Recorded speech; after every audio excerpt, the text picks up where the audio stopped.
ठाकुर जी की माया बड़ी विचित्र है। एक बार जगन्नाथपुरी के एक ब्राह्मण देवता, सब लोग इधर देखो, कोई ठाकुर जी से दर्शन की याचना करता है, कोई ठाकुर जी के कृपा की याचना करता है, कोई ठाकुर जी से वैभव भक्ति की याचना करता है। लेकिन एक विप्र थे, उन्होंने ब्राह्मण जगन्नाथ भगवान से याचना की कि हे महाप्रभु जगन्नाथ, मुझे आपकी माया का दर्शन करना है। आपकी माया कैसी है? ठाकुर जी जगन्नाथ जी वैसे भी मुस्कुराते रहते हैं हंसते ही रहते हैं, मतलब हम पे हंसते ही रहते हैं। किस लिए हंस रहे हैं? मजाक में नहीं।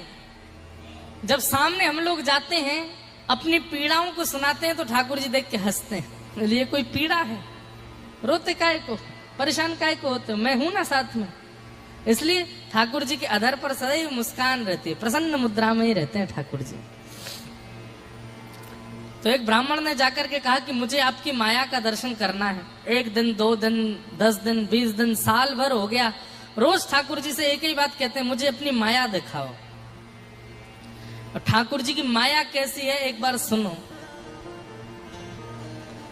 करार बिंदेन पदार बिंदम मुखार बिंदे विनिवेशयन्तम वटस्य पत्रस्य पुटे शयानम बालम मुकुंदम मनसा स्मरामि। श्री कृष्ण गोविंद हरे मुरारे, हे नाथ नारायण वासुदेव, जिह्वे पिबस्वामृतमेतदेव, गोविंद दामोदर माधवेति। मार्कंडे ऋषि ने भगवान से प्रार्थना की, माया का दर्शन कराओ। तो ठाकुर जी ने प्रलय कालीन समय का दर्शन कराया। कहते हैं कि मार्कंडे ऋषि जब हवन कर रहे थे, तो समिधा हाथ में लेकर के बस छोड़ रहे हैं, इतने में ही पलक झपकी। पलक झपकते ही नूतन प्रलय हो गया। यहां से समुद्र आ गया, यहाँ की हिमालय की सारी जो बड़ी बड़ी चोटियां थी सब समुद्र में डूब गईं। समुद्रकालीन प्रलय, समुद्र में आप भी डूबने लगे। लेकिन अचानक से समुद्र शांत हो गया। 1000 वर्ष तक प्रलय का दर्शन करने के बाद आपने अपने आश्रम खोजा, वहां जाकर के आश्रम बनाया। आश्रम बना करके आपने वहां फिर कितने वर्षों तक तपस्या की। तपस्या करने के बाद फिर से प्रलय आया। प्रलय में मछली आपको निगल गई, मछली के बाद मगरमच्छ निकल गया, ना जाने क्या क्या देखा। इतना सब कुछ प्रलय देखने के बाद तब आपने देखा एक वटवृक्ष के पत्र पर छोटे से गोपाल जी अपने हाथों से अपने पैर का अंगूठा पी रहे हैं। और वह दर्शन करते ही आपने जैसे ही आंख खोली तो कहां पहुंच गए? समिधा अभी चढ़ा ही रहे हैं। वो इतनी देर के एक क्षण में पूरी माया का दर्शन ठाकुर जी ने मार्कंडे ऋषि को कराया। ऐसे ही जगन्नाथपुरी के एक ब्राह्मण, बड़ी रोचक कथा है, कुछ मल्लुक पीठ वाले महाराज जी सुना रहे थे। हमको बड़ी आनंद आए सुनकर के ठाकुर जी की माया कैसी है। तो रोज ठाकुर जी से प्रार्थना करता है कि अपनी माया दिखाओ। ठाकुर जी ने बोले एक दिन आएगा हम तुमको माया दिखाएंगे। और माया कैसी दिखाई? अपने घर में किसी ग्रंथ का पठन पाठन करने के बाद में ब्राह्मण देव ने अपनी पत्नी से कहा, सुनो देवी, बढ़िया दाल में भात बनाओ, तैयार कर लो, हम समुद्र स्नान करके आ रहे हैं, महोदधि स्नान करके आते हैं, फिर पाएंगे। पत्नी बोली ठीक है आप जाइए, हम बनाते हैं। बढ़िया दाल चावल बना रही हैं पत्नी। ब्राह्मण देवता समुद्र स्नान करने गए। समुद्र की लहर जैसे ही आई तो ब्राह्मण ने डुबकी लगाई। और डुबकी लगा के जब निकले तो कहां पहुंचे? काशी के मणिकर्णिका घाट पर। और मणिकर्णिका घाट पर जाकर के आपने देखा है ये समुद्र नदी में परिवर्तित हो गया। ये कौन से घाट है? ये लोग यहाँ पर मंजीरा पीट के कीर्तन कर रहे हैं, हरिनाम कर रहे हैं, ये क्या है? ये कौन सी जगह है?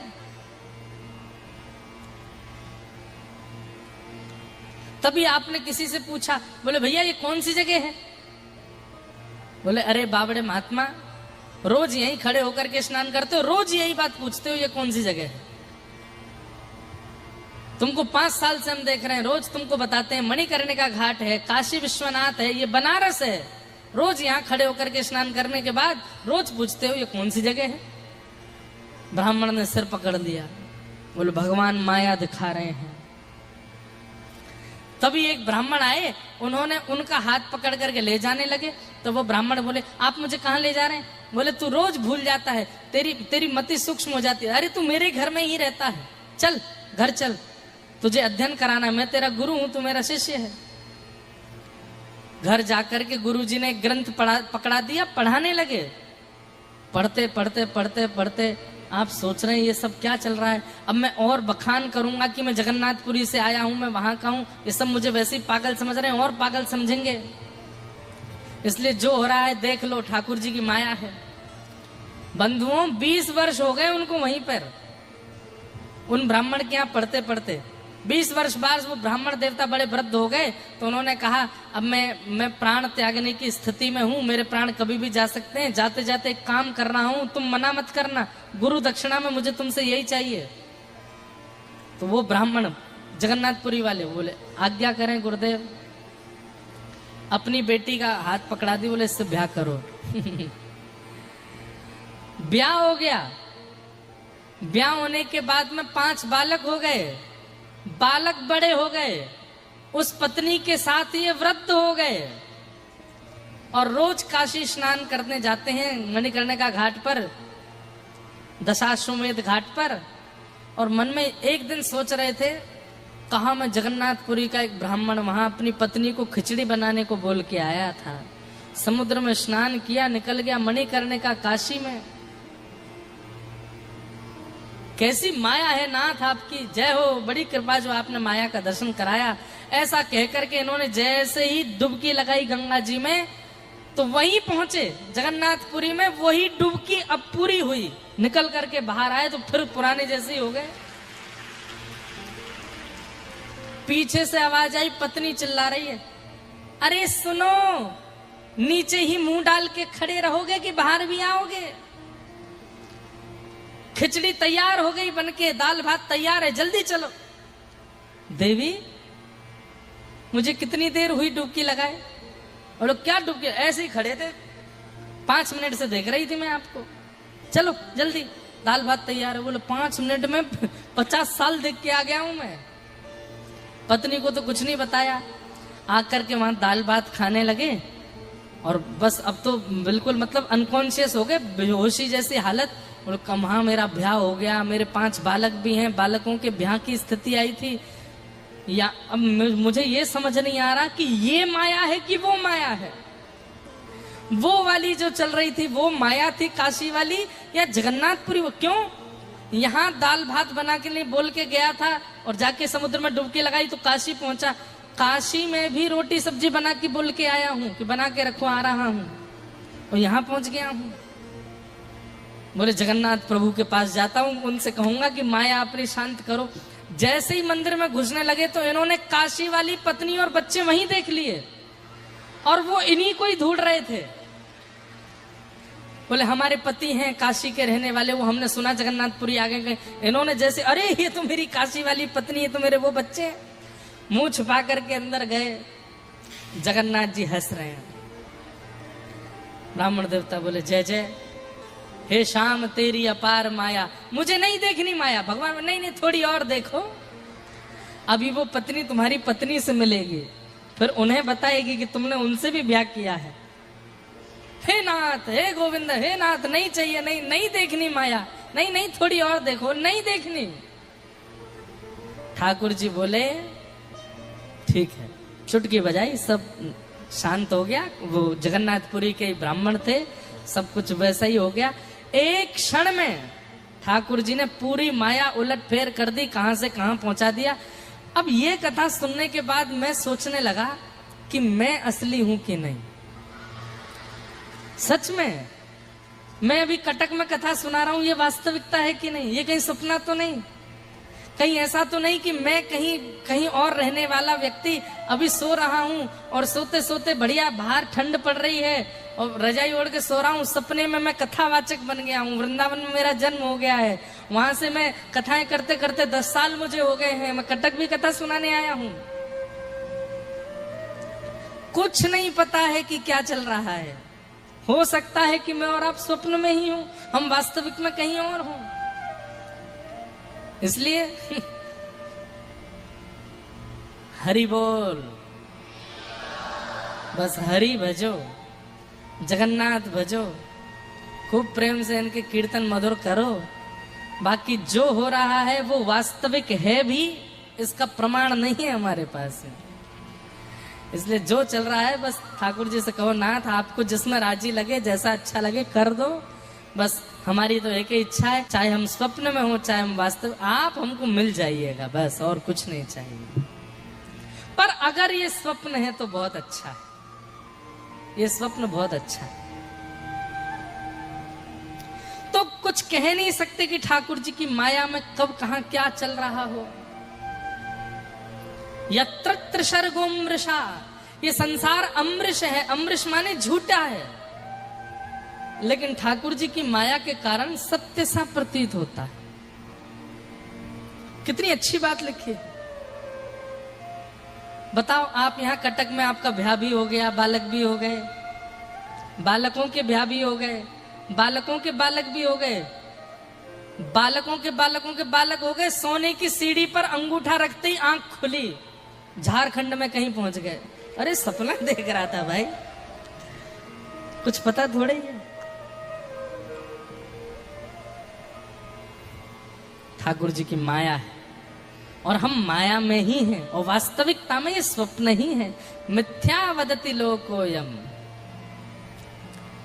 ये संसार पूरा मिथ्या है और सब यहां झूठे ही बोल रहे हैं। सांचो एक जगन्नाथ, सांचो एक राधा रमण, सांचो एक नीलाचल धाम, सांचो एक वृंदावन धाम, बाकी सब झूठा है संसार।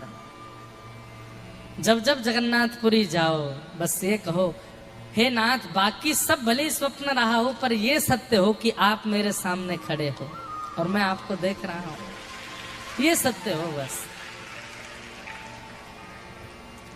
ठाकुर भले विराजे हो उड़ीसा जगन्नाथपुरी में, ठाकुर भले विराजे हो उड़ीसा जगन्नाथपुरी में, ओ ठाकुर भले विराजे हो उड़ीसा जगन्नाथपुरी में।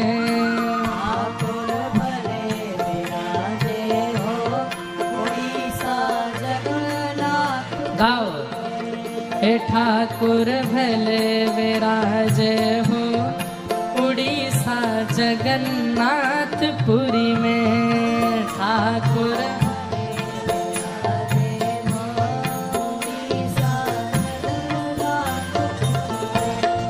हे कब से छोड़ी मथुरा नगरी, कब से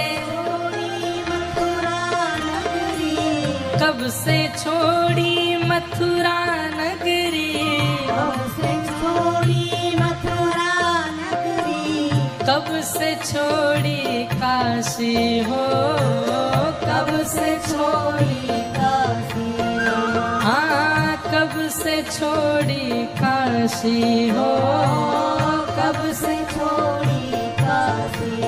हे झारखंड में आन विराजे, झारखंड में आन विराजे, झारखंड में आन विराजे, झारखंड में आन विराजे, जहाँ वृंदावन के वासी हो, वृंदावन के वासी। हे ठाकुर भले विराजे हो उड़ीसा जगन्नाथपुरी में, ठाकुर भले विराजे हो उड़ीसा जगन्नाथपुरी में, हे ठाकुर भले विराजे हो उड़ीसा जगन्नाथपुरी में।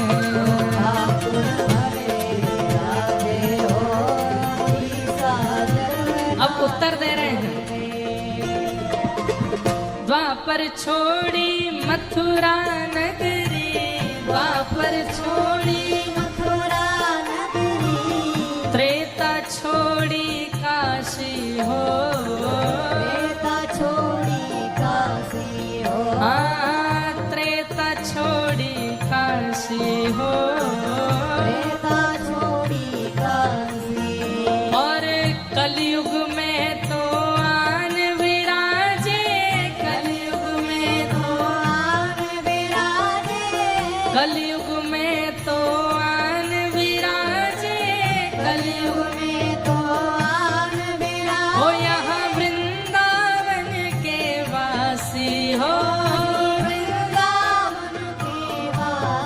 ठाकुर हे ठाकुर हे ठाकुर भले विराजे हो उड़ीसा जगन्नाथपुरी में।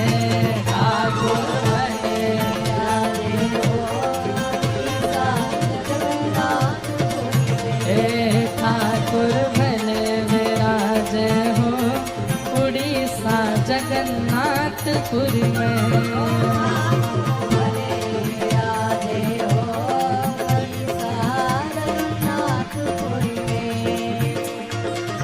उड़िया मांगे भात खिचड़ी उड़िया मांगे भात खिचड़ी उड़िया मांगे दाल खिचड़ी उड़िया मांगे दाल खिचड़ी बंगाली मांगे भात हो बंगाली मांगे भात हो पर साधु मांगे दर्शन हरि को साधु मांगे दर्शन हरि को साधु मांगे दर्शन हरि को साधु मांगे दर्शन हरि को और मांगे महाप्रसाद हो और मांगे महाप्रसाद। हे ठाकुर ठाकुर हे ठाकुर भले विराजे हो उड़ीसा जगन्नाथपुरी में। ठाकुर भले विराजे हो उड़ीसा जगन्नाथपुरी में। हे ठाकुर भले विराजे हो उड़ीसा जगन्नाथपुरी में। ठाकुर भले विराजे हो उड़ीसा जगन्नाथपुरी में। हे ठाकुर भले विराजे हो उड़ीसा जगन्नाथपुरी में। ठाकुर भले विराजे हो उड़ीसा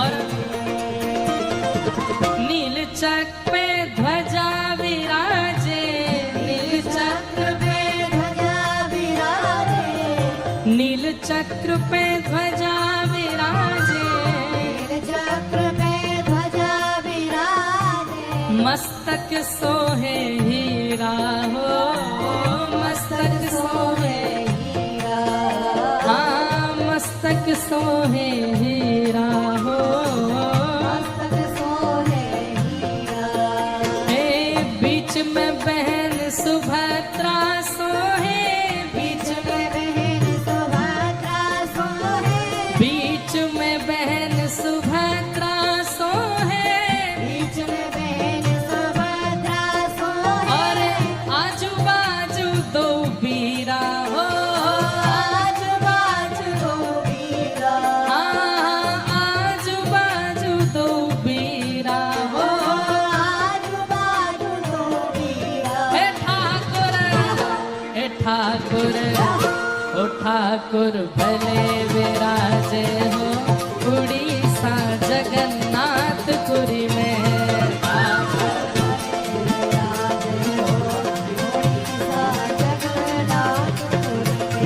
हे ठाकुर भले विराजे हो उड़ीसा जगन्नाथपुरी में।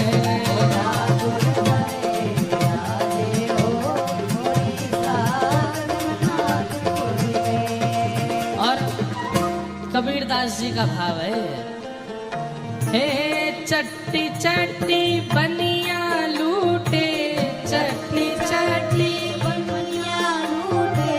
और लूटे फिरंगी हो और लूटे अरे आज से 500-600 साल पहले ऐसा ही था। यहाँ आने वाले दर्शनार्थी लुट जाते थे रास्ते में, इतना लूटमार होती थी। जगन्नाथपुरी दर्शन करने कोई गया लौट के आएगा इसकी गारंटी नहीं होती थी। चट्टी चट्टी बनिया लूटे चट्टी चट्टी बनिया लूटे और लूटे फिरंगी हो और लूटे फिरंगी सिंह द्वार पे पंडा लूटे सिंह द्वार पे पंडा लूटे सिंह द्वार पे पंडा लूटे सिंह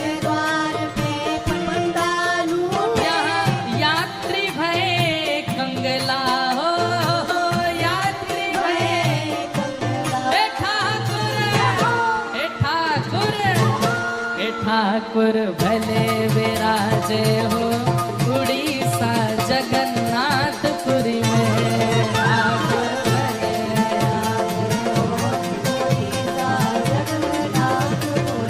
हे ठाकुर भले विराजे हो उड़ीसा जगन्नाथपुरी में।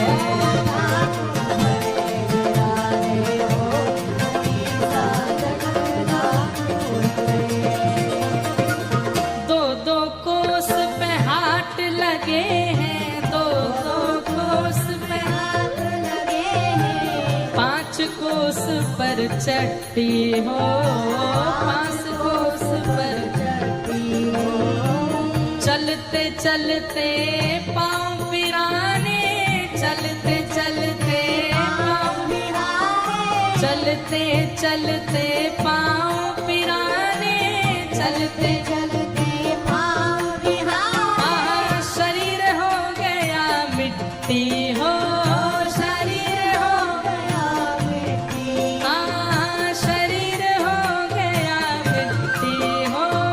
शरीर हो गया हे ठाकुर, हे ठाकुर, हे ठाकुर भले विराजे हो उड़ीसा जगन्नाथपुरी में।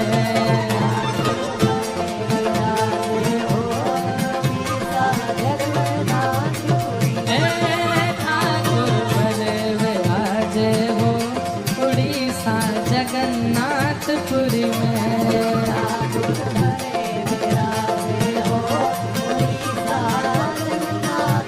जय जगन्नाथ जय जगन्नाथ जय जगन्नाथ मेरे जगन्नाथ।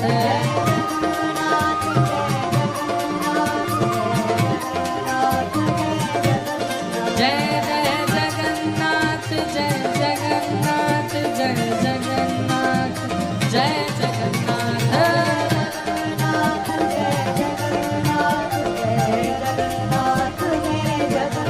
जय जय जगन्नाथ जय जगन्नाथ जय जगन्नाथ जय जगन्नाथ। श्री जगन्नाथ महाप्रभु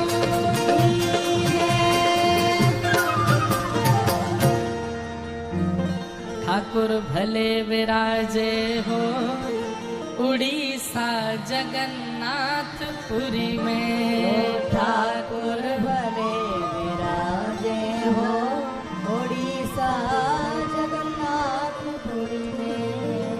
गाँव गाँव में बाग बगीचा, गाँव गाँव में बाग बगीचा, गली गली फुलवारी हो, गली गली फुलवारी हो, घर घर देखो केला नारियल, घर घर देखो केला नारियल, घर घर ठाकुर वाड़ी हो, घर घर ठाकुर वाड़ी। तो ये संसार मिथ्या है, वास्तविक है, माया है, पता नहीं क्या है। इसलिए ठाकुर जी जो करा रहे हैं वो करते चलो, बस उसमें प्रसन्न रहो। सत्यम परम धीमहि, ऐसे परम सत्य परमात्मा को हम प्रणाम करते हैं। धर्म प्रोजित कई तमोत्र परमो निर्मत्सराणाम सताम वैद्यम वास्तव मत्र वस्तु शिवदम तापत्रयोन्मूलनम। श्रीमद्भागवते महामुनि कृते किंबा परैरीश्वरः सद्यो हृदयवरुध्यते त्रिकृतिभिः शुश्रूषुभिस्तत्क्षणात्। विषय, अधिकारी, संबंध और प्रयोजन, 4 बातों का ध्यान और सुनिए। श्रीमद् भागवत का विषय क्या है? तो धर्म प्रोजित कई तवोत्र परमो, आपके चित्त में परम धर्म का उद्दीपन करना, ये भागवत का विषय है। भागवत श्रवण करने वाले के चित्त में परम धर्म प्रकट हो जाता। परम धर्म किसको कहते हैं? ठाकुर जी की पूजा करना, सेवा करना, आरती करना, नैवेद्य रखना, दीप धरना, ये धर्म है। पर भक्तिमती मीराबाई की तरह, गोसाई श्री विठलनाथ जी की तरह एवं सालबेग की तरह ठाकुर जी से प्रेम लक्षण की भक्ति करना, ये परम धर्म है। मतलब ठाकुर जी को भगवान मान करके भजना ये धर्म है, पर ठाकुर जी को अपना कोई संबंधी मान करके उनसे सेवा करना ये परम धर्म है। और ये परम धर्म श्रीमद् भागवत जी सिखाती हैं, आपके मन चाहे पने से नहीं होता। ठाकुर जी अपने आप अपने भाव को प्रस्फुटित करते हैं, अपने आप अपने भाव को स्थापित करते हैं और उसी भाव से सेवा कराते हैं। जरूरी नहीं है सबके लिए लाला हैं, किसी के सखा हैं, किसी के मित्र, किसी के सखा हैं, किसी के प्रेमी हैं, किसी के भाई हैं, किसी के बंधु हैं। सबसे ठाकुर जी के अलग अलग संबंध हैं। तो हे मोहे नाते अनेक मानिए जो भावे, जो आपको भावे वो नाता ठाकुर जी से जोड़ो, एक संबंध तो बनाओ। और यदि हमसे पूछेंगे कि सबसे बढ़िया संबंध कौन सा, दो, या तो सखा या फिर गुरु। क्यों? ये दो ही हैं जीवन में जो गिरने से बचाते हैं। अच्छा सखा होगा तो पतन नहीं होने देगा, फेल नहीं होने देगा। अच्छे गुरु जीवन में होंगे तो कभी पतन नहीं होने देंगे। तो संसार में गुरु और मित्र ढूंढने के लिए तो निकलते ही हैं, अच्छे मिलते भी हैं, लेकिन यदि नहीं मिल रहे हो तो कृष्णम वंदे जगत गुरुम, ठाकुर जी को सखा बना, ठाकुर जी को गुरु मानो और ठाकुर जी को सखा मानो। और ये दोनों संबंध अर्जुन ने भगवान से रखे, गुरु का भी और सखा का भी। और इन दोनों संबंधों के कारण अर्जुन अपने संसार रूपी इस भवाटवी से पार हो गए, महाभारत जीत गए। बंधुओं, महाभारत एक युद्ध पहले हुआ था ना, आज भी हो रहा है। हम सबके जीवन में एक अलग सी महाभारत चल रही है। यहां पर कोई भी व्यक्ति ऐसा नहीं बैठा है जो ये कह सकता हो कि मेरे जीवन में कुछ नहीं है ना। सबके जीवन में एक चल रही है। और हर व्यक्ति को पता क्या लगता है, मेरी जैसी कष्टदायी किसी की नहीं चल रही होगी। जितना कष्ट में मैं हूं, जितनी भागदौड़ में मैं हूं, जितना परिश्रम मैं कर रहा हूं, जितनी पीड़ा में मैं हूं, जितनी चिंता, सोच, डिप्रेशन, एंजाइटी, इन सबका सामना जितना मैं कर रहा हूं उतना कोई नहीं कर रहा होगा। सबको लगता है, पर हम सबकी महाभारत चल रही है। पर महाभारत में विजेता अर्जुन ही होता है। महाभारत तो दुर्योधन की भी चल रही है, दुशासन की भी चल रही है, भीष्म पितामह की भी चल रही है, द्रोणाचार्य, कृपाचार्य की भी चल रही है। हम कौन हैं? हम जरूरी नहीं है कि महाभारत के अर्जुन ही हैं। हमको लगता है कि हम अर्जुन ही हैं, पर अर्जुन नहीं है। अर्जुन वही है इस संसार रूपी महाभारत में जो इनकी शरण में है। वही अर्जुन है जो नित्य तिलक धारण करे, नित्य कंठी पहने, नित्य एकादशी नियम करे, नित्य भगवत वार्ताओं को सुने और कथाओं में कही गई, शास्त्रों में कहे गए भगवत आज्ञा को मान करके जो जी रहा है, वो इस संसार रूपी महाभारत का अर्जुन है। और वो जीतेगा, वो जीतेगा।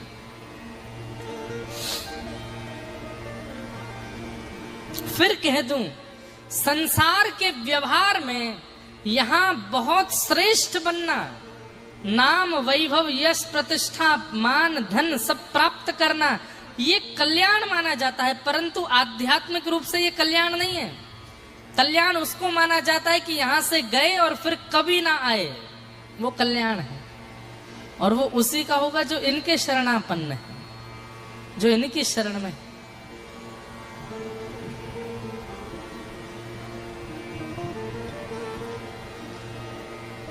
छोड़ मैं आयो जग के बंधन, आस तुम्ही से है अब नंदन, आयो शरण में तोरी सुध ले लो कछु मोरी।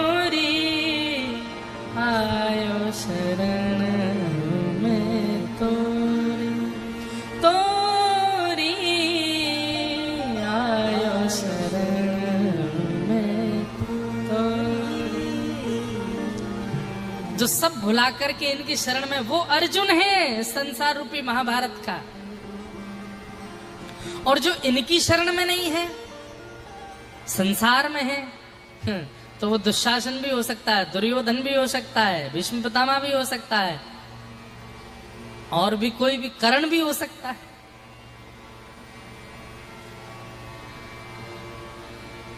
अर्जुन बनो। अर्जुन कब बनोगे? जब इनसे संबंध बना लोगे।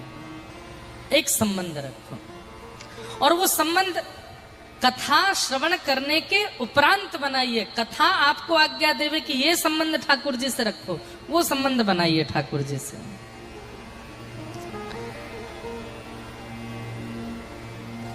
संबंध बनाने का अधिकारी कौन है? तो कहते हैं निर्मत्सराणाम सताम, जिसके चित्त में मात्सर्य दोष नहीं है। मात्सर्य दोष को कहते हैं ईर्ष्या। 4 प्रकार के दुख होते हैं, ध्यान से सुनना। कर्म का दुख, काल का दुख, स्वभाव का दुख, और दूसरे के सुख से दुख। ये 4 प्रकार के दुख हैं। इस संसार में लगभग ये चारों दुख सबके जीवन में है। कोई कर्म से दुखी, कोई काल से दुखी, कोई स्वभाव से दुखी, लेकिन सबसे ज्यादा दुखी दूसरे के सुख से दुखी। वो हंस क्यों रहा है? खुश क्यों है? चैन की नींद कैसे सो ली इसने? ये इतना प्रसन्न क्यों? गाड़ी कैसे आ गई इसके पास? इसके बच्चे पढ़ लिख के आगे क्यों निकल गए? ये ज्यादा दुख का कारण है। अरे कहां तक कहें, डाइनिंग टेबल पर बैठे हैं भोजन करने के लिए, अतिथि बनकर के किसी के घर गए थे, और जिसके घर गए थे उसकी पत्नी भोजन करा रही थी। रोटी परोसने आई तो हमारी रोटी थोड़ी सूखी सी लगी, अपने पति को घी वाली खिलाई। इसी से ईर्ष्या हो जाती है। हम अतिथि हैं, हमको ऐसी रोटी खवा रहे हैं। दूसरे के सुख का दुख ज्यादा है हम लोगों को। और एक बात कह दूं बंधुओं, लिख लीजिएगा, मैं हर कथा में कहता हूं, काम दोष यदि चित्त में है तो ठाकुर जी मिल जाएंगे। क्रोध दोष चित्त में है, ठाकुर जी मिल जाएंगे। लोभ दोष चित्त में है, ठाकुर जी मिल जाएंगे। कितने भी दोष आपके अंदर हैं, ठाकुर जी फिर भी आपको स्वीकार कर लेंगे। लेकिन ईर्ष्या का दोष यदि है, भगवान कभी स्वीकार नहीं करेंगे। आपने ताली बजाई, बहुत अच्छी बात, लेकिन 90% संसार में ईर्ष्या है। सब दुखी।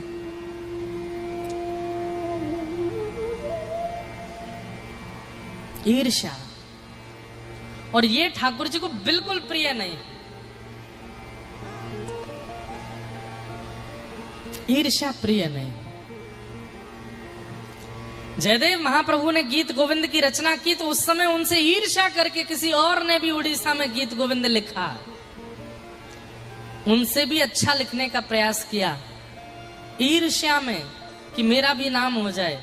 महाप्रभु जगन्नाथ नृसिंह बनकर के स्वप्न में आ गए और बोले, भले ही तुमने गीत गोविंद उनसे बढ़िया लिखने का प्रयास किया, अपने गीत गोविंद को समुद्र में डाल के आओ। गीत गोविंद एकमात्र जयदेव का ही रहेगा। ईर्ष्यापन्न होकर के यदि कुछ लिखोगे, मुझे कभी स्वीकार नहीं है। ईर्ष्या विमुक्त होकर के जयदेव महाप्रभु के चरण की कण लेकर के माथे से लगा के कुछ नवीन लिखो, मैं स्वीकार करूंगा। ईर्ष्या में नहीं। ठाकुर जी को ईर्ष्या अच्छी नहीं लगती। इसलिए कम से कम बंधुओं, ईर्ष्या मत करो। अच्छा एक बात बोलूं, आप नाम जप करते हो, कितने लोग नाम जप नित्य करते हैं? सच बताएं, झूठ नहीं बोलना। नित्य नाम जापकों ने हाथ उठाया, जो नित्य मंत्र जपते हैं, नित्य नाम जप करते हैं, गुरु मंत्र करते हैं, सब नीचे करो। जो नहीं करते हैं वो प्रारंभ कर दो। क्यों? यही एक तरीका है जिससे हम अपने प्रारब्ध में आने वाले प्रारब्ध कर्मों को समाप्त कर सकते हैं। मान लो मेरे जीवन पर कोई पत्थर गिरने वाला है, और यदि मैं नित्य नाम जप करता हूं तो नाम जप के प्रभाव से वो पत्थर कंकड़ बन जाएगा। उसका प्रभाव सूक्ष्म हो जाएगा। ये नाम का प्रभाव है। भगवान मिलने वाली बात तो बहुत आगे की है, उस उतनी आगे की मत सोचो कि ठाकुर जी मिले नाम से, वो तो मिलते ही हैं, पर वो बहुत दूर की बात है। पहले अपना सब हिसाब बराबर तो करो। संसार में हम क्यों आए हैं? 10-15 मिनट और कथा सुनो, फिर विश्राम करते हैं। हम क्यों आए हैं? हिसाब बराबर करने आए। पूर्व में जितनी गलतियां कर चुके हैं उन सबको। लाला इतनी जोर से भाग के जाता, मुझे लगती आग वाग तो नहीं लगी, कुछ हो तो नहीं गया।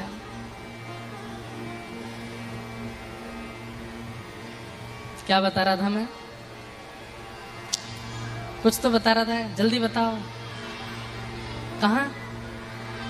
हाँ, नाम जप। नाम जप।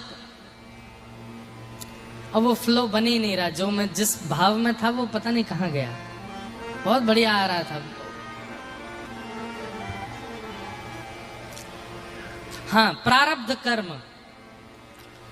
मेरे जीवन में कुछ पहाड़ आने, अब भगवत प्राप्ति नाम से होती है, सबको पता है, लेकिन वो बहुत आगे का विषय है। उससे पहले हम सब यहाँ हिसाब बराबर करने आए हैं। हाँ, ये विषय चल रहा था। पिछले कितने जन्मों में हम क्या क्या कर चुके हैं, वो सब भी हमको भोगना है इसी जन्म में। वह भोग करके जो हमारा हिसाब बकाया चल रहा है वो समाप्त करके यहाँ से जाना है हमको। लेकिन वह तो समाप्त किया नहीं, इस जन्म में नया हिसाब की खोपी और बना ली हमने। इस जन्म में हमारे नए हिसाब और बन गए हैं। पड़ोसी के साथ ये कर दिया, अपने पत्नी के साथ ये किया, बच्चों के साथ ऐसा किया, व्यवहार ऐसा किया, फैक्ट्री में किसी के साथ छल किया, व्यापार में किसी के साथ बुरा कर दिया। यहाँ पर और हमने हिसाब बड़ा कर लिया अपना। पुराने तो खत्म हुए नहीं, इस जन्म में और बढ़ गए। और एक बात कहूं, जब ठाकुर जी देखते हैं कि इस जन्म में भी हिसाब चुकता नहीं कर रहा है और बढ़ा रहा है, तो पूर्व के को ठाकुर जी रोक देते हैं। पूर्व का अभी भोगना नहीं है, अभी इस जन्म में जितना करना है करो, एक साथ भोगवाएंगे। लेकिन व्यक्ति जब साधक बन जाता है, नित्य ऊर्ध्वपुंड धारण करने लगता है, मूल मंत्र, द्वय मंत्र, चरम मंत्र, नाम मंत्र, गुरु मंत्र या फिर कोई भी भगवान नाम जब जपने लग जाता है, तो क्या होता है? उसकी श्रद्धा के अनुसार उसके पूर्व के कर्म का जो फल उसको भोगना है, उसका 20%, फिर 30%, फिर 40% नाम भगवान नष्ट कर देते हैं। उसका प्रारब्ध को कम करने लगते हैं, घटाने लगते हैं। और फिर नाम करते करते एक समय ऐसी स्थिति आ जाती है कि व्यक्ति इतना ज्यादा नाम आपन्न हो जाता है कि परिस्थिति आती चली जाती, उसको पता भी नहीं चलता कि कुछ होके निकल भी गया। इसलिए नाम नित्य करिए। पर नाम भगवान आपको स्वीकार कर रहे हैं, इसका प्रमाण क्या है? आप जो नाम कर रहे हो, जो मंत्र कर रहे हो, वह आपको स्वीकार कर रहा है, इसका प्रमाण क्या है? सबसे पहला प्रमाण, जिसके प्रति ईर्ष्या थी वह ईर्ष्या समाप्त हो जाए, उसमें दोष ना देख करके अब उसमें भी गुण दिखने लग जाए। समझ जाओ नाम भगवान आपको स्वीकार कर रहे हैं। यह नाम का प्रभाव। इसलिए जिससे भी कभी ईर्ष्या हुई है उसका चिंतन करो और नाम जप करो। महीना, 1.5 महीना, 2 महीना बाद फिर उसका फोटो देखो। अब भी यदि ऐसा मन में आ रहा है भाव, तो समझ जाओ कि अभी नाम भगवान स्वीकार नहीं कर रहे हैं। लेकिन किसी दिन उसका चित्र देख के या वो सामने आ जाए तो उसमें भी लगे यार भले ही मैंने इसमें 100 अवगुण देखे, लेकिन इसमें भी एक गुण तो है। गुण दर्शन जिस दिन हो जाए, आपकी दृष्टि जिस दिन गुण देखने लग जाए, समझ जाओ नाम भगवान आपके रक्त के साथ आपके शरीर में संचार हो रहे हैं, आपको स्वीकार कर रहे हैं। अब आप ठाकुर जी के पथ के पथिक बन गए हो। अब ठाकुर जी मिल जाएंगे। काम, क्रोध, लोभ, मोह, द्वेष, अभिनिवेश, अहंता, ममता, चिंता, ईर्ष्या, इन सब में सबसे खतरनाक है ईर्ष्या। बाकी सबसे आकलन नहीं बताया भजन का, ईर्ष्या से बताया। श्रीमद् भागवत जी के महात्मा में श्लोक आता है, गोकर्ण जी महाराज अपने पूज्य पिताजी महाराज को कहते हैं, धर्मं भजस्व सततं त्यज लोक धर्मान् सेवस्य साधु पुरुषां जहि काम तृष्णाम् अन्यश्च दोष गुण चिंतनमाशु मुक्त्वा सेवा कथा रसमहो नितरां पिबत्वा। सब में दोष दिखना जिस दिन बंद हो जाए और अत्यंत दोषी व्यक्ति में भी एक गुण दिख जाए, समझ जाओ अब नाम प्रभाव कर रहा है, अब ठाकुर जी स्वीकार कर रहे हैं। एक काम करेंगे, कभी भी जगन्नाथपुरी जाइएगा और ठाकुर जी के सामने खड़े होकर मेरी इस बात को याद करना, पूछना खुद से, लायक हैं हम यहाँ खड़े होने के, लायक हैं हम इनके सामने आने के? ऐसा हमारे जीवन में कुछ भी है जिससे इनके सामने हम जाएं, इनका दर्शन हम करें? नहीं। ठाकुर जी को जो बिल्कुल प्रिय नहीं है वो सारे अवगुण हैं हमारे अंदर।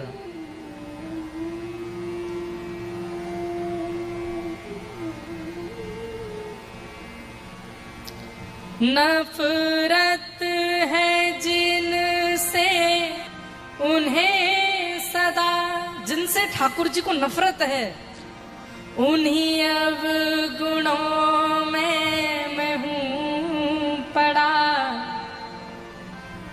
उन्हीं अवगुणों में मैं हूं पड़ा। है कुटिलता कपट भी है, छल भी है और अभिमान है, फिर शाम कैसे शरण मिले, इसी सोच में मेरे प्राण है। न तो रूप है न तो रंग है, न गुणों की कोई भी खान है, फिर शाम कैसे शरण मिले, इसी सोच में मेरे प्राण है। न तो रूप है न तो रंग है, हमारे अंदर है ऐसा क्या जिससे ठाकुर जी हमको स्वीकार करें? ना तो रूप है ना तो रंग है, ना गुणों की कोई भी खान है, फिर श्याम कैसे शरण मिले, इसी सोच में मेरे प्राण है। नफरत है जिनसे इन्हें सदा, उन्हीं अवगुणों में मैं हूं पड़ा। किन से नफरत है ठाकुर जी को? है कुटिलता। कुटिलता किसको कहते हैं? कुटिलता किसको कहते हैं? किसी का बुरा चाहना, आगे जा तेरा पाम टूट जाए, इसको कुटिलता कहते हैं। और कुटिलता का एक रूप और होता है, सामने तो व्यक्ति से अरे हम तो तुम्हारा अच्छा ही सोचते हैं, तुम्हारा भला ही सोचते हैं, तुम बहुत प्यारे हो, तुम तो हमको सबसे ज्यादा प्रिय हो, लेकिन जैसे वो व्यक्ति दूर गया, नाश होगा तेरा। ये कुटिलता। अरे भाई मुंह पे तो सबको मीठा बोलना पड़ता है, पीछे से तो हमको ऐसे, हम तो जानते हैं सत्यता क्या है, पर क्या करें, रोजी रोटी चल रही है वहां से, इसलिए प्रेम से बोलना पड़ता है, लेकिन भीतर की तो हम सब जानते हैं। इसको कुटिलता कहते हैं। ठाकुर जी को ये बिल्कुल प्रिय नहीं लगता है। व्यक्ति जब मुंह पर अच्छा बोल के उसके जाने के बाद बुरा बोलने लगता है, ठाकुर जी क्रॉस कर देते हैं उसका नाम, मुझे नहीं मिलेगा ये कभी। कपट, कपट, कपट का मतलब क्या? शत्रु से मिलकर के उसका नाश करवाना, पीठ पीछे उसका घाटा करवाना, उसका बुरा हो इसकी पूरी योजना बनवाना, ये कपट। छल, छल किसको कहते हैं? विश्वास दिला करके और फिर उस विश्वास को तोड़ देना, इसको छल कहते हैं। ईर्ष्या, किसी की उपलब्धि, कोई बढ़ रहा है, कोई अच्छा कर रहा है तो उसको देख करके चिढ़ना, उससे दुखी हो जाना, रातों की नींदें उड़ा देना, ये सब ठाकुर जी को प्रिय नहीं। और सारे अवगुण हैं हमारे अंदर।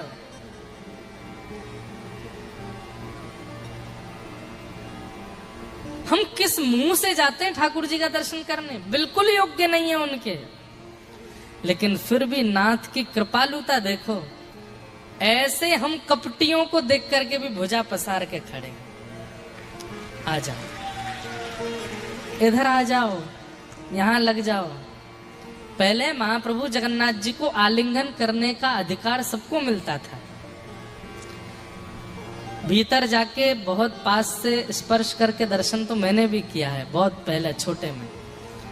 लेकिन अच्छा है, अब मुझे ऐसा लगता है कि गर्भगृह ठाकुर जी ने ही बंद कराया। बोले इतने अधिकारी तुम बच्चे नहीं हो कि यहाँ लगो, दूर से ही रहो। लेकिन फिर भी भुजा तो पसारी रखी है उन्होंने।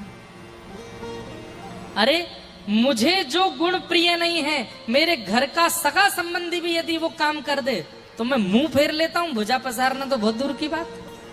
और ठाकुर जी ऐसे खड़े, सबको देखते हैं। कम से कम ये गुण तो उनका अपने अंदर लाओ कि वो अत्यंत दोषियों में भी एक गुण देखते। अत्यंत दोषियों में हमारे परम पूजनीय प्रातः स्मरणीय हमारा गुरु स्थान जगन्नाथपुरी श्री जीयर स्वामी मठ। अभी आप लोग पुरी कथा में आएंगे तो एक दिन पुरी में जब कथा होती है ना, तो एक दिन व्यासपीठ की ओर से सारे श्रोताओं का भोजन कराता हूं मैं, सबका महाप्रसाद।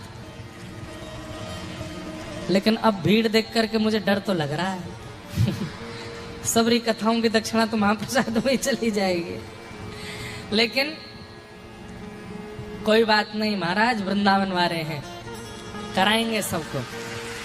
एक दिन का महाप्रसाद जगन्नाथपुरी में जब कथा होती है तो सारे श्रोताओं को व्यासपीठ की ओर से होता है, तो वहीं करते हैं हम जीयर स्वामी मठ में।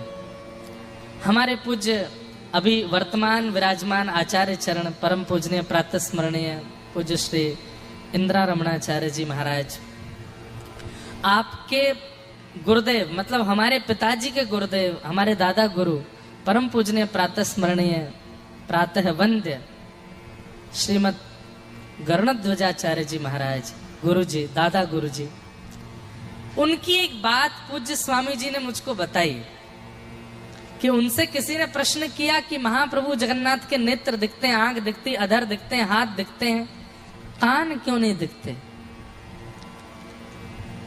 कानों का दर्शन क्यों नहीं होता? और अभी तो ठाकुर जी का वेश ऐसा, नहीं तो आप कल शायद दर्शन हो, ऐसे ठाकुर जी कपड़ा पहन के ऐसे छुपा के और रखते हैं जैसे मुफलर पहन लिया हो, जाड़ा लग रहा हो। तब हमारे दादा गुरुदेव आचार्य चरण कहते हैं, बोले कान है तो सही लेकिन छिपा रखे हैं।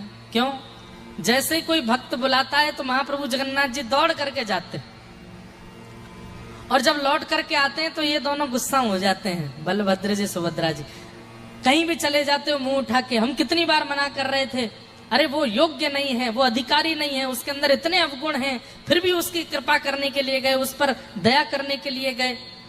तो महाप्रभु जगन्नाथ जी आके, अच्छा आप रोक रहे थे? बोले हाँ, मैंने तो सुना ही नहीं, मैं तो कान ढके हुए थे, मुझे सुना ही नहीं दिया।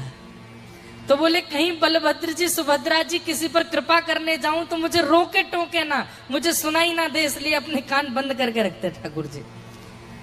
कितने दीन वत्सल हैं, कितने करुणा निधान हैं कि कोई पुकार ले तो दौड़ने के लिए अपने कान बंद कर लेते हैं कि कोई मुझे रोक करके अवगुण बतावे तो मैं सुनूंगा नहीं, कृपा करने जाऊंगा।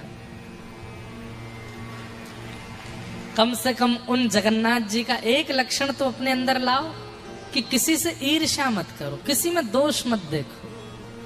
आज से नियम बना लीजिए, जिससे भी ईर्ष्या है उसमें गुण देखना है आपको। अरे भले ही आपका सगा भाई है, बंटवारे के लिए लड़ाई कर रहा है, भले ही आपकी ननद है, भले ही आपकी जेठानी जोरानी है, भले ही आपकी सासू माँ है, भले ही आपकी बहन है, भले ही आपके पड़ोसी अड़ोसी हैं, काम करने वाला, ऑफिस दफ्तर का, कॉलेज का मित्र है, कोई भी है, आपका बहुत बुरा करता है, उसमें भी एक गुण देखो, इसमें गुण क्या है, अच्छा क्या है। और अंत में अगर ये निकला ना है ही नहीं, कुछ अच्छा है ही नहीं इसमें, तो समझो अभी नाम भगवान स्वीकार नहीं कर रहे। एक गुण तो निकलेगा, गुण सबों के अंदर होता है, हमें दिखता नहीं। अब सोचो, रावण को प्रभु श्री राम में गुण नहीं दिखते। दुनिया गाती है नव कंज लोचन कंज मुख कर कंज पद कंजारुणौ श्री रामचंद्र कृपालु भज मन हरण भव भय। श्री रामचंद्र कृपालु भजमन, हे मन रामचंद्र का भजन करो। क्यों? बोले हरण भव भय, दुनिया के भय का हरण करने वाले हैं वे। कैसे हैं? नव कंज लोचन, कमल जैसे नेत्र हैं, कमल जैसी नासिका, कमल जैसा मुख, कमल जैसे हाथ, कमल जैसे चरण। और रावण के सामने भी आकर के खड़े हो गए, रावण को तब भी उनमें कोई गुण नहीं दिखा। इसका मतलब क्या है? गुण ना दिखना ये राक्षस प्रवृत्ति है। और राम जी दूर से योजना बनाते आ रहे हैं कि रावण को थोड़ा समझाओ, थोड़ा बताओ। हनुमान जी तुम प्रयास करो, अंगद जी तुम जाकर के उसको संकेत करके आओ, जामवंत जी आप किसी प्रकार ने समझाओ, विभीषण तुम भी समझाओ, शायद मान जाए। ये राम जी का स्वरूप है कि वो अभी भी ये सोच रहे हैं कि रावण जैसा महान दुष्ट समझाने से समझ जाएगा, उसमें ये गुण होगा। लेकिन अत्यंत पवित्र स्वरूप जिनका राम जी का, उनमें भी कोई गुण नहीं दिख रहा है रावण को। तो आपके ऊपर है गुण ना देखना, ये रावण का स्वरूप है। और रावण जैसे महापातक में भी गुण देखना ये राम जी का स्वरूप है। आपको क्या दिखता है ये आपके ऊपर निर्भर करता है। इसलिए निर्मत सराणाम सताम, मात्सर्य दोष से बचिए, किसी में दोष मत देखिए। और दोष दिख भी जाए ना, किसी में जैसे दोष दिख गया, अरे राम राम ये तो ऐसा है, तुरंत अपने मन को एकाग्र करो, हरे कृष्ण कृष्ण कृष्ण हरे हरे, हरे राम राम राम हरे हरे, श्री राम जय जय राम मंत्र जाप करो। आंख खोल करके इसमें एक गुण देखना है, मैंने दोष देख लिया है, एक गुण मुझे देखना ही देखना है। जब तक गुण नहीं दिख जाए तब तक जाओ नहीं वहां से, एक गुण देख के तब जाओ। हाँ कोई तो गुण है। ऐसे जब आप मात्सर्य दोष से विहीन हो जाओगे तो क्या होगा? ठाकुर जी आपसे अपने आप संबंध बना लेंगे, ठाकुर जी आपसे संबंध बनाएंगे। वैद्यम वास्तवमत्र वस्तु शिवदं तापत्रयोन्मूलनम् श्रीमद्भागवते महामुनि कृते किं वा परैरीश्वर सद्यो हृद्यवरुध्यते त्रिकृतभिः शुश्रूषुभिस्तत्क्षणात् निगम कल्पतरोर्गलितं फलं सुखमुखादमृतद्रव संयुतं पिबत भागवतं रसमालयं मुहुर्हो रसिका भुवि भावुका। इस प्रकार भागवत जी का मंगलाचरण पूर्ण हुआ। शेष वार्ता हम लोग कल करेंगे।